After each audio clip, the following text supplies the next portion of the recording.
सभी प्यारे विद्यार्थियों को मेरा नमस्कार। जैसा कि भाई हम लोग अध्ययन कर रहे हैं फिजिक्स और केमिस्ट्री के अनसॉल्व पेपर का, और हम लोगों ने एक एक सेट फिजिक्स और केमिस्ट्री के कंप्लीट कर लिए हैं। फिजिक्स का सेट नंबर 2 चल रहा है, जिसमें 5वें प्रश्न का अध्ययन किया जा रहा है। 5 के घात तक प्रश्नों को कंप्लीट करा लिया था, उसी क्लास को आगे लेकर आए हुए हैं और अध्ययन करने वाले हैं आगामी प्रश्नों का। देखिए क्या है 5 का घ प्रश्न के बाद घ बोल रहा है भाई। घ प्रश्न किसी वैद्युत ध्रुव को एक समान वैद्युत क्षेत्र में संतुलन की स्थिति से थीटा कोण घुमाने में किए गए कार्य के लिए सूत्र प्राप्त कीजिए। देखिए चलो समझते भाई। क्या हेडिंग एक समान, हेडिंग रहेगी भाई हमारी एक समान वैद्युत क्षेत्र में द्विध्रुव को घुमाने में कृत कार्य या किया गया कार्य। ठीक है, वेरी इंपॉर्टेंट है भाई। हेडिंग 2026 की दृष्टि से किसी भी एक सेट में देखने के लिए मिल सकती है। ठीक है, देखिए सबसे पहले क्या लेंगे भाई, एक समान वैद्युत क्षेत्र बनाओ। यहां पर ये वैद्युत बल रेखा बेटा एक ही दिशा में होंगी, एक समान वैद्युत क्षेत्र हो जाएगा। वैद्युत क्षेत्र को इसे लिख दिया। ठीक, अब क्या करना है, इसमें हमें वैद्युत द्विध्रुव को रखना है। एक समान वैद्युत क्षेत्र में हम किसको रखेंगे, वैद्युत द्विध्रुव को रखेंगे। ये रख दिया वैद्युत द्विध्रुव को। कितने एंगल पे रखा वैद्युत क्षेत्र में, थीटा कोण पर। कितने कोण पर रखा, थीटा कोण पर। लेकिन वैद्युत द्विध्रुव बनता किससे है, वैद्युत द्विध्रुव बेटा दो विपरीत प्रकार के आवेश से मिलकर बना होता है, और दोनों आवेशों के बीच की दूरी बेटा कितनी होती है, 2l होती है। ठीक, ये हमने ले लिया बेटा यहां पर, ये प्लस और ये माइनस है। ठीक है, अब करना क्या है कि जैसे ही आपने एक समान वैद्युत क्षेत्र में, जैसे ही आपने एक समान वैद्युत क्षेत्र में द्विध्रुव को रखा, तो इस पर एक बल लगता है जिसे बोलते हैं बल युग्म आघूर्ण। तो क्या लिखेंगे, लिखेंगे माना एक वैद्युत द्विध्रुव, एक वैद्युत द्विध्रुव माइनस क्यू व प्लस क्यू आवेश से मिलकर बना है, मिलकर बना है, जिसका द्विध्रुव आघूर्ण P है। एक समान वैद्युत क्षेत्र में थीटा कोण पर स्थित है। तब वैद्युत द्विध्रुव पर, वैद्युत द्विध्रुव पर लगने वाला बल युग्म आघूर्ण, बल युग्म आघूर्ण टाउ बराबर क्या बेटा, पीई साइन थीटा। यहां पर ध्यान रखना, जब आप एक समान वैद्युत क्षेत्र में वैद्युत द्विध्रुव को रखते हो तो उस पर बेटा कौन सा बल लगता है, बल युग्म आघूर्ण वाला, टाउ बराबर पीई साइन थीटा। ठीक, अब करना क्या है, हमें इस वैद्युत द्विध्रुव को वैद्युत क्षेत्र में घुमाना है। तो पूरा बेटा जो विस्थापन होगा, पूरा विस्थापन कितना है, थीटा है। लेकिन अब हम क्या निकालेंगे, इस वैद्युत क्षेत्र में इस द्विध्रुव को अल्पांश घुमाने में किया गया पहले कार्य निकालेंगे, और जब अल्पांश कार्य निकाल लेंगे तो उसका समाकलन कर दो, संपूर्ण भाग का कार्य निकल आएगा। ठीक है, लिखेंगे वैद्युत द्विध्रुव को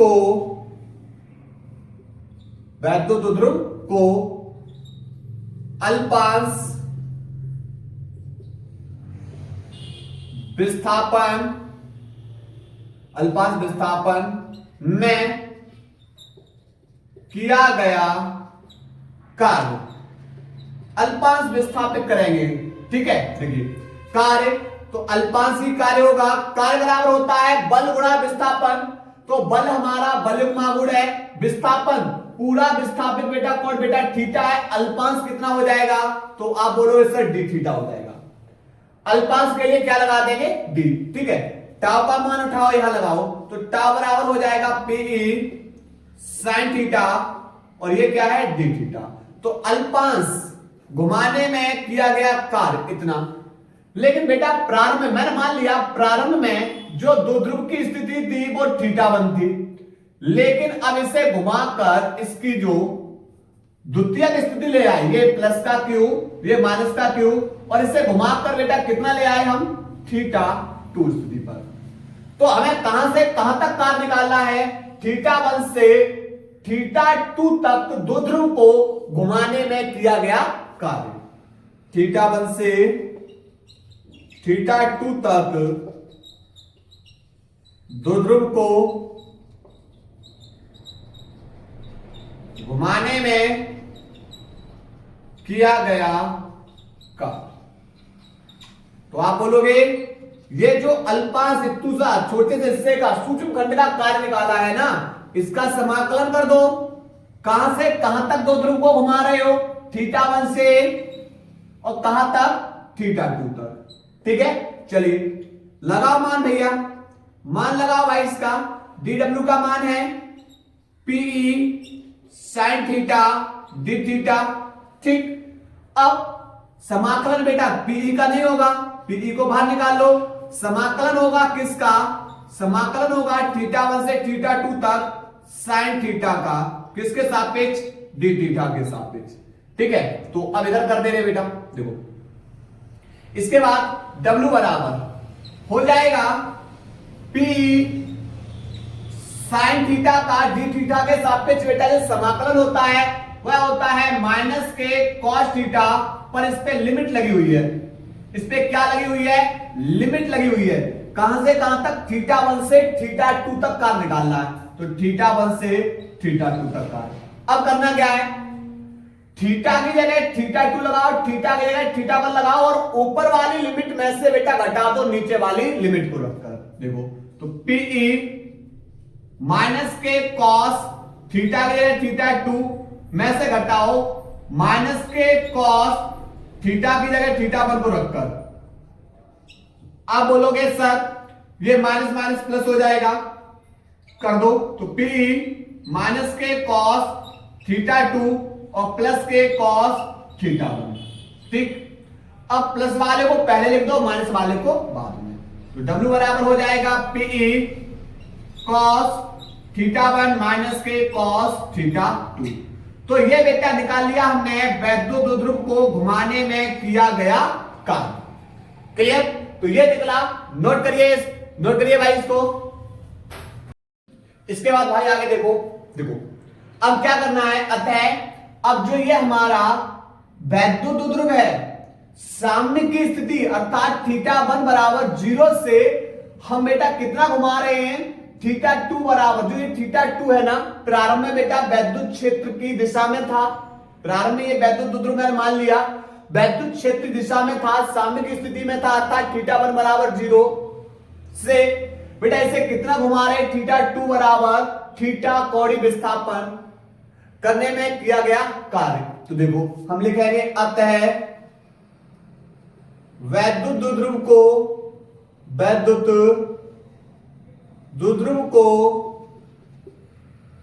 वैद्युत क्षेत्र की दिशा अर्थात बोल सकते भाई साम्य स्थिति θ1 बराबर 0 से θ2 बराबर थीटा तक घुमाने में कृत कार्य। आप बोले सर W बराबर हो जाएगा P कॉस θ1 है ना, θ1 की जगह साम्य की स्थिति है यानी 0 से θ2 कितना घुमा रहे हैं, पहले बेटा जो यहाँ पर जो वैद्युत द्विध्रुव था वो वैद्युत द्विध्रुव कैसा था, वैद्युत क्षेत्र के समांतर था, प्लस क्यू माइनस क्यू, और यहाँ पर वैद्युत क्षेत्र। तो पहले बेटा प्रारंभ में θ1 बराबर कितना था, θ1 बराबर 0 था। अब से घुमाकर बेटा इसे किस स्थिति में ले आए, θ2। प्रारंभिक स्थिति 0 थी, लेकिन द्वितीय स्थिति में बेटा इसे कितना घुमा दिया, θ2 बराबर कितना घुमा दिया, θ तक। अब कार निकालना है तो लगाएंगे बेटा W बराबर PE cos 0 का मान बेटा कितना होता है 1 और माइनस cos थीटा। तो ये हमने बेटा कार निकाल लिया। साम्य की स्थिति से थीटा कोण घुमाने में किया गया कार्य। ठीक है, यहीं पे बेटा अगर हम आपसे पूछे विशेष स्थितियां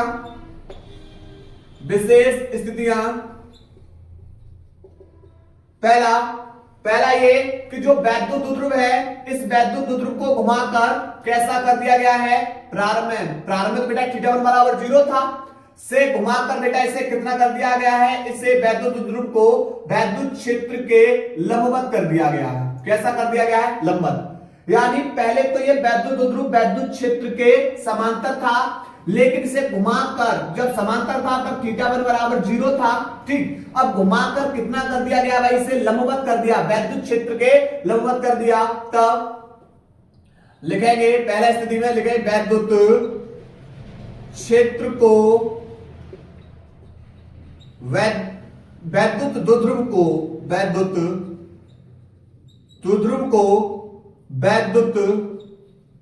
क्षेत्र के लंबवत कर दिया जाए तब कृत कार्य। तब बेटा W बराबर लगाओ PE तो बेटा प्रारंभ में cos θ1 बराबर 0 था और cos 0 का मान तो एक ही रहेगा, तो यहां पर 1 माइनस के cos और θ2 बेटा इसकी स्थिति जो θ बराबर है लंबवत कर रहे हो तो θ बराबर कितना आ जाएगा 90, तो cos 90 का मान कितना होता है 0 होता है ना, तो ये 0 हो जाएगा, यहां एक बचेगा, एक का गुणा यही करोगे तो W बराबर मिलेगा PE। ठीक, दूसरा इस वैद्युत द्विध्रुव को घुमाया और वैद्युत क्षेत्र के विपरीत दिशा में ले आए, तो आप बोले विपरीत दिशा में लाओगे 180 हो जाएगा। तो वैद्युत द्विध्रुव को वैद्युत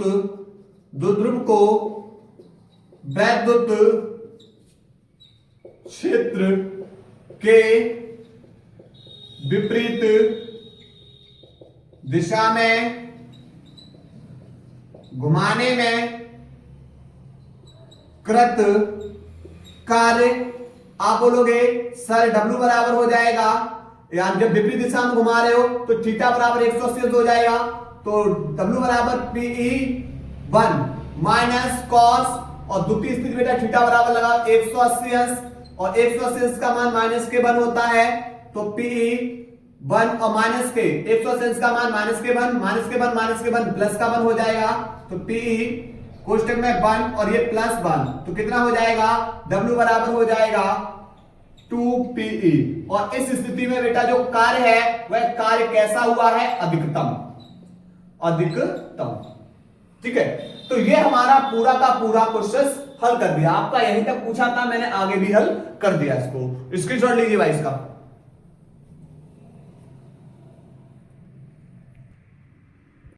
इसके बाद भाई 5वें घा का अथवा प्रश्न बोल रहा है, हाइड्रोजन परमाणु में एक इलेक्ट्रॉन नाभिक के चारों ओर 5 गुणा 10⁻⁻11 मीटर त्रिज्या की कक्षा में 2.2 गुणा 10⁻6 मीटर प्रति सेकंड की चाल से चक्कर लगाता है, इसके समतुल्य वैद्युत धारा का मान ज्ञात कीजिए। चलिए देखो, यहां पर एक हाइड्रोजन का परमाणु है, ठीक है, और त्रिज्या दे रखी है।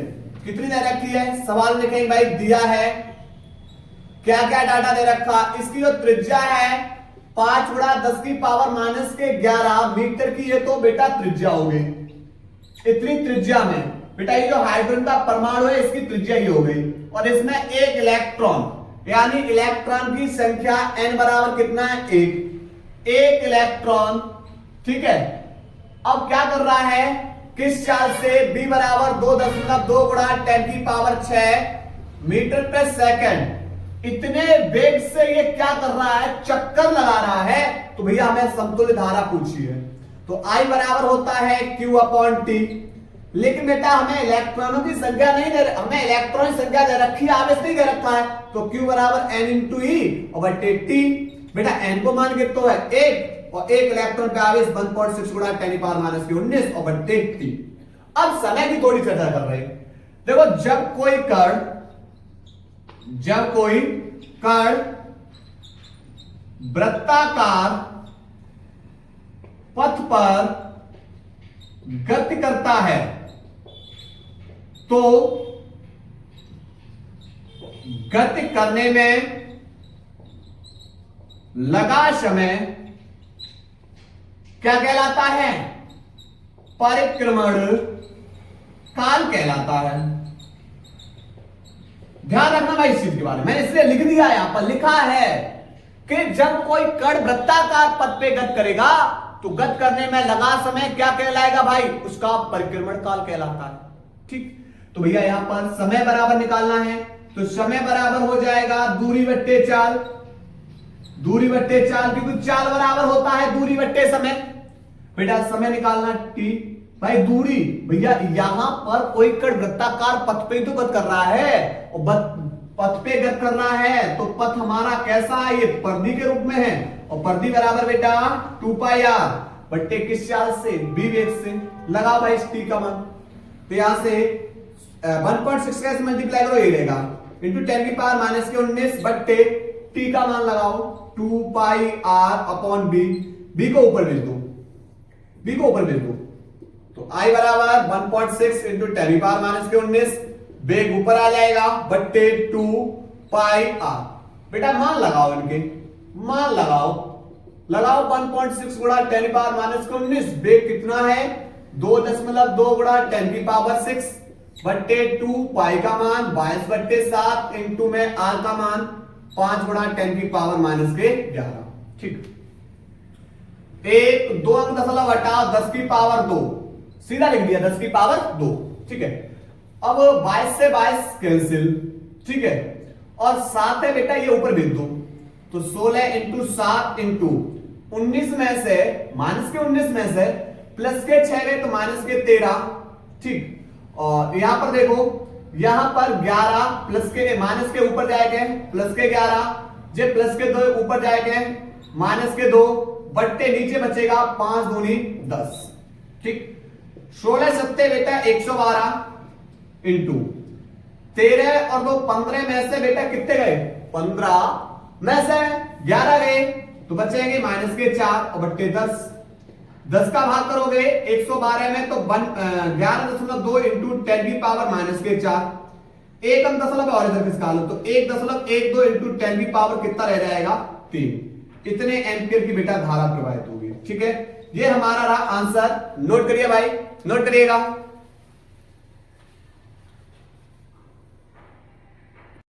इसके बाद भाई पांचवें का प्रश्न बोल रहा है किरचॉफ का धारा एवं वोल्टेज संबंधी नियम लिखिए। चलिए समझते हैं किरचॉफ के नियम। किरचॉफ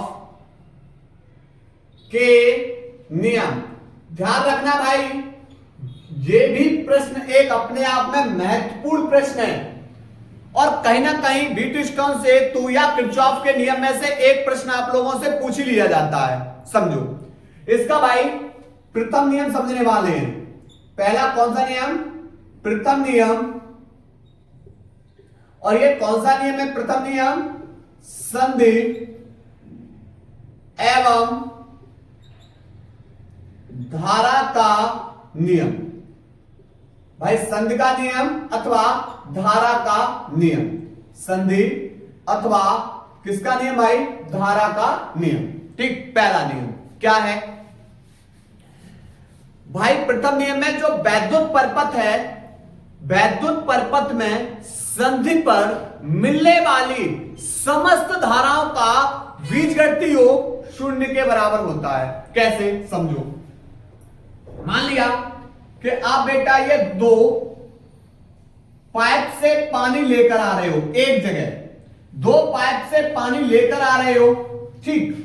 मान लिया इससे आप 5 लीटर पानी लाए, इससे आप 7 लीटर पानी लाए, तो टोटल पानी आप कितना ला रहे हो? 12 लीटर, ठीक।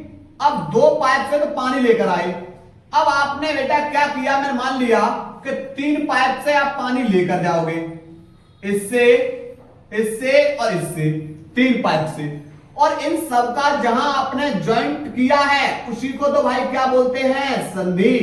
उसी को हम क्या बोलते हैं? संधि, जोड़। यहां संधि का अर्थ क्या है? जोड़, ठीक है, ज्वाइंट। यहां से बेटा आपने 3 लीटर पानी इस पाइप से ले गए, ठीक है, और 6 लीटर पानी इस पाइप से ले गए, तो टोटल पानी यहां से यहां 2 पाइप में कितना ले गए? तो आप बोलोगे सर 6 और 3 9 लीटर पानी यहां से ले गए 2 पाइप से, तो अब इस पाइप से पानी कितना जाएगा?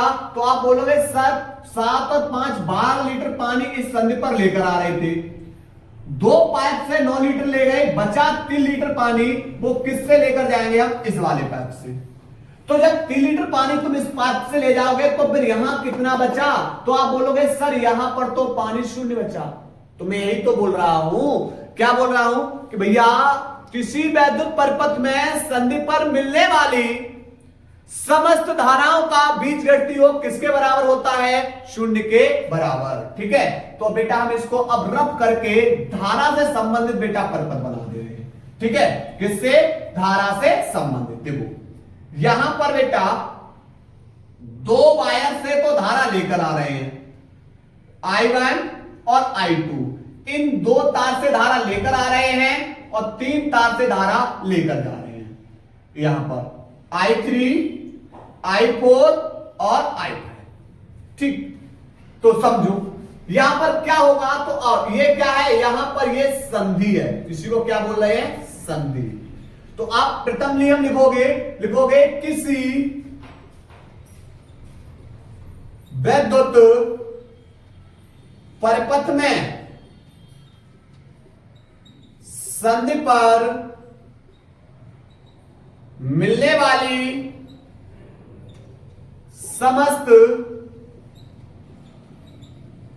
धाराओं का बीजगणितीय योग शून्य के बराबर होता है, शून्य के बराबर होता है, अर्थात सिग्मा आई इक्वल टू 0, ठीक है। किसी वैद्युत परिपथ में संधि पर मिलने वाली समस्त धाराओं का बीजगणितीय योग शून्य के बराबर होता है। यहां संधि का अर्थ क्या है? यहां संधि का अर्थ जोड़ है, अर्थात संधि की ओर आने वाली धारा संधि की ओर आने वाली धारा को आने वाली धारा धनात्मक तथा संधि से दूर जाने वाली धारा को तथा संधि से दूर जाने वाली धारा को ऋणात्मक चिन्ह द्वारा प्रदर्शित करते हैं। ओके, चलिए देखते हैं तो कौन कौन सी धारा बेटा संधि की ओर आ रही हैं। आप बोलोगे सर I1 और I2 धाराएं संधि की ओर आ रही हैं, तो ये धारा है धनात्मक। और कौन सी धारा है संधि से दूर जा रही हैं? I3, I4 और I5, I3, I4 और I5 ये धाराएं संधि से दूर जा रही हैं, इसलिए कैसे होंगी? ऋणात्मक। और इन सबका बीजगणितीय योग किसके बराबर होगा? 0 के बराबर। किसके बराबर होगा? 0 के बराबर। अब ये माइनस वाले मान है, दूसरी ओर जाके किस में हो जाएंगे? प्लस में। तो I1 प्लस I2 प्लस बराबर, ये माइनस का I3 था, दूसरी ओर प्लस का, ये माइनस का I4 दूसरी ओर प्लस का, ये माइनस का I5 दूसरी ओर जाके प्लस का, ठीक। तो आपने देखा कि ये दो धाराएं तो संधि की ओर आ रही हैं, तो ये धारा संधि की ओर आने वाली धारा बराबर किसके हो गई भैया? बराबर है संधि से दूर जाने वाली धारा के। संधि से दूर जाने वाली धारा। ठीक, तो हम बोल सकते हैं कि संधि की ओर आने वाली धारा संधि से दूर जाने वाली धारा के कैसी है? बराबर होती है। ठीक है, और यहीं पे लिख देंगे, एक पॉइंट और लिखेंगे। क्या लिखेंगे कि भाई किरचॉफ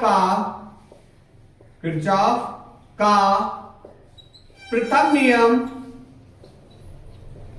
किस पर आधारित है? आवेश संरक्षण के नियम पर आधारित है। अर्थात आवेश न तो नष्ट किया जा सकता है और ना ही उत्पन्न, बस इसे एक रूप से दूसरे रूप में क्या कर दिया जाता है? परिवर्तित किया जाता है। तो यह हमारा कौन सा नियम हो गया? प्रथम नियम हो गया। किसका? किरचॉफ का नियम। नोट करिए पहले, उसके बाद तब दूसरा नियम पढ़ाते हैं। नोट करो भाई। इसके बाद भाई किरचॉफ का दूसरा नियम क्या है? पास अथवा वोल्टा का नियम। चलिए समझते हैं। इसके अंदर क्या कर रहे हैं? इसके अंदर जैसे भाई दो प्रतिरोध दे दिए आपको, दो विद्युत वाहक बल दे दिए, 3 प्रतिरोध में धारा प्रवाहित करवा रहे हैं। आपको 3 प्रतिरोध दे दिए, 4 प्रतिरोध या 5 प्रतिरोध में धारा प्रवाहित कर रहे हैं। कैसे? चलिए समझते हैं। देखो यहां पर हमने बेटा क्या लेंगे? मान लिया हमने 2 विद्युत वाहक बल लिए, ठीक, और पहला विद्युत वाहक बल E1 और दूसरा E2, और इससे हमने जोड़ दिया प्रतिरोध R1 और इससे प्रतिरोध हमने जोड़ दिया R2। ठीक है, और इन दोनों से बेटा हमने एक अन्य प्रतिरोध और जोड़ दिया, प्रतिरोध R3। ठीक, अब मुझे इन प्रतिरोधों में धारा प्रवाहित करनी है। कैसे? यहां पर ये प्लस टर्मिनल, ये माइनस, ये प्लस और ये माइनस। विद्युत वाहक बल का बड़ा वाला नक्शा प्लस का होता है। धारा कहां से जाती है? जो प्लस टर्मिनल होता है वहां से। तो धारा यहां से आएगी I1 और यहां से निकली धारा I2। ठीक, अब धारा ये वाली I1 बेटा यहां आएगी, तो आप बोलोगे सर यहां से धारा I2 निकल रही है, यहां से धारा I1 आ रही है, तो दोनों जुड़ जाएंगी। बिल्कुल, तो दोनों का योग बन जाएगा I1 प्लस I2। तो इस वाले प्रतिरोध के अंदर दोनों का योग हो जाएगा I1 प्लस I2, दोनों का योग। ठीक है, अब ये धारा बेटा फिर यहां जाएगी, यहां फिर संधि है, तो इस वाले प्रतिरोध के अंदर बेटा धारा आएगी, कौन सी वाली? I2 चली जाएगी, और इस वाले के अंदर बेटा धारा I1 चली जाएगी। तो आपको बेटा बंद पास मिले। पहला ये रहा, दूसरा ये रहा, और भी हो सकते बेटा आप और विद्युत वाहक बल लोगे और प्रतिरोध जोड़ दोगे और बन जाएंगे बंद पास। ठीक है, तो ये बंद पास है। बंद पास के जो विभिन्न खंड हैं, इन विभिन्न खंडों में बहने वाली जो धाराएं हैं उसके संगत ये जो प्रतिरोध हैं, इनके गुणनफल का जो ये बीजगणितीय योग है वह बराबर होगा विभिन्न खंडों में ये लगे विद्युत वाहक बल के बीजगणितीय योग के। ठीक है, मतलब क्या बताया हमने? बताया कि विभिन्न खंडों में बहने वाली जो धारा है उसके संगत ये जो प्रतिरोध हैं ये बराबर हो जाएंगे जो विभिन्न खंडों में लगे हुए जो विद्युत वाहक बल हैं इनके बीजगणितीय योग के। ठीक, यानी ये आपको तीन प्रतिरोध है, इसमें से धारा प्रवाहित हो रही है, ये बराबर होंगे। किसके बराबर होंगे? ये 2 विद्युत वाहक बल के। ठीक, तो परिभाषा क्या लिखेंगे? परिभाषा लिखेंगे किसी परिपथ के प्रत्येक बंद पास के विभिन्न खंडों में बहने वाली धारा तथा उसके संगत प्रतिरोधों के गुणनफल का बीजगणितीय योग उस या विभिन्न खंडों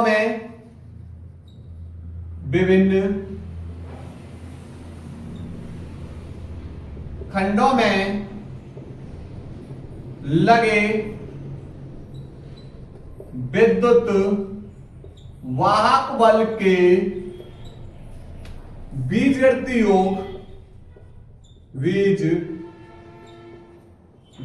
योग के बराबर होता है। ठीक है, तो आपको बेटा यहां पर दो बंद पास मिले, प्लस टर्मिनल धारा यही है ना, तो धारा डायरेक्शन में ऐसे चलो, यहां से धारा घूम रही है, ऐसे आप धारा घूमो बेटा।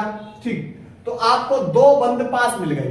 अब सुनो, इनको हल कैसे करना है। देखो, जब आप बेटा ये हमारा प्रतिरोध है और प्रतिरोध के संगत बेटा कौन प्रवाहित हो रही, धारा, और आप धारा की ही दिशा में जा रहे हो, तो बेटा चिन्ह कैसा लोगे, प्लस का और I इंटू आर। ठीक, ये बेटा हमारा प्रतिरोध है और धारा की डायरेक्शन ये रही, और आप धारा के विपरीत दिशा में आ रहे हो, धारा के विपरीत दिशा में चल रहे हो, तो चिन्ह कैसा लोगे, माइनस के I इंटू आर। ध्यान रखना। ऐसे ही ये हमारा लगा हुआ है विद्युत वाहक बल, ये प्लस टर्मिनल, ये माइनस टर्मिनल, आप जा रहे हो प्लस से माइनस की ओर, चिन्ह लोगे विद्युत वाहक बल कैसा, ऋणात्मक। और इसी प्रकार आप लोग चौथा बेटा चित्र ध्यान रखना, ये माइनस से ये प्लस है, विद्युत वाहक बल ये, और आप आ रहे हो माइनस से प्लस की ओर, तो विद्युत वाहक बल बेटा कैसे लोगे, प्लस का। तो ये आपको बेटा कुछ पॉइंट को ध्यान रखना है। ठीक है, कुछ पॉइंट आपको क्या करने हैं, ध्यान रखने हैं इस तरीके से। ठीक, चलिए तो आप हम बेटा इसको सॉल्व करते हैं। ठीक है, तो पहला बंद पास बेटा मैं इनके नाम डाल दे रहा हूं, A B C D E और एफ। ठीक, तो पहला बंद पास लेंगे, इसको थोड़ा सा ऊपर लिख दे रहे हैं, सिग्मा I इंटू आर बराबर सिग्मा यहां पर ई। ठीक, चलिए देखो, पहला बंद पास लेंगे, बंद पास एक में, कहां से कहां, A B E F A B E F A में। चलिए देखते हैं भाई, ए से बी तक कोई प्रतिरोध लगा है, आप बोलो सर ए से बी तक तो कोई प्रतिरोध नहीं है। ठीक, फिर बेटा बी से ई के बीच में आप बोलो जी हां, एक प्रतिरोध दिखाई दिया R2, और इसके अंदर जो धारा है वो दिखाई दे रही है I2। ठीक है, लेकिन फर्क ये है कि जो धारा की डायरेक्शन है वो E से B की ओर है, लेकिन आप जा रहे हो B से E की ओर, विपरीत आ रहे हो, धारा के विपरीत हो, चिन्ह बेटा कैसा लोगे, माइनस का। ठीक, उसके बाद फिर E से F की ओर कोई भी बेटा यहां पर प्रतिरोध नहीं है, फिर F से A के बीच में एक प्रतिरोध है R1, और जिसके अंदर बेटा धारा प्रवाहित हो रही है I1। ठीक, अब डायरेक्शन देखना, F से और यहां पर A की ओर आ रहे हो, और धारा की डायरेक्शन भी यही है, धारे दिशा में चिन्ह प्लस का बराबर। इस खंड में कौन कौन से विद्युत वाहक बल लगे, इनके बीजगणितीय योग के बराबर कर दो, ये बराबर हो जाएगा उस खंड में लगे विद्युत वाहक बल के। देखो, पहला बेटा आपका बेटा पहला विद्युत वाहक बल है E1, और दूसरा विद्युत वाहक बल बेटा मिला इस खंड में E2। अब चिन्ह देख लो, आप बेटा F से A की ओर डायरेक्शन है, माइनस से प्लस की ओर है, तो E1 तो बेटा हमारा प्लस का, और यहां पर देखो B से और जा रहे हो F की ओर, और B से F की ओर जा रहे हो, यानी प्लस टर्मिनल से माइनस टर्मिनल की ओर, चिन्ह माइनस का। तो ठीक है, तो यहां से लिख लोगे I1 R1 minus I2 R2 बराबर E1 माइनस के E2। ठीक, इस तरीके से आप बेटा इस समीकरण को हल कर लोगे। इसी प्रकार बंद पास 2 में, दूसरा बंद पास B C D E B, B C D E B में। चलिए हल करते हैं। B से C के बीच में आप बोलो सर कोई प्रतिरोध नहीं है, C से D के बीच में है प्रतिरोध कौन सा R3, लेकिन इसमें धारा कौन सी है I1 प्लस I2, यहां पर I1 प्लस I2 दोनों का योग है, लेकिन आप जा कैसे रहे हो धारा की डायरेक्शन में, C से D की ओर चिन्ह प्लस का। उसके बाद D से E के बीच में कोई बेटा प्रतिरोध नहीं है, लेकिन E से B के बीच में एक प्रतिरोध है R2 जिसके अंदर धारा प्रवाहित हो रही है I2, लेकिन डायरेक्शन देखना E से B की ओर ही जा रहे हो, धारा भी इधर ही है चिन्ह प्लस का। बराबर इस खंड में लगे विद्युत वाहक बल बेटा किधर, डायरेक्शन देखना आप किधर जा रहे हो, आप जा रहे हो माइनस से प्लस की ओर, विद्युत वाहक बल बेटा कैसा होगा प्लस का। ठीक, तो लिख सकते हैं इसको यहां पर I2 R2 plus I1 plus I2 दोनों का योग किसमें R3 में बराबर E2 के। तो आप लोग बेटा इसको ऐसे हल करोगे। ठीक, अब यहां पर लिखोगे क्या लिखोगे, किरचॉफ का द्वितीय नियम ऊर्जा संरक्षण के नियम को व्यक्त करता है, एक नंबर का विकल्प। ठीक, ये बेटा हमारा हो चुका किरचॉफ का नियम। नोट करिए भाई इसको।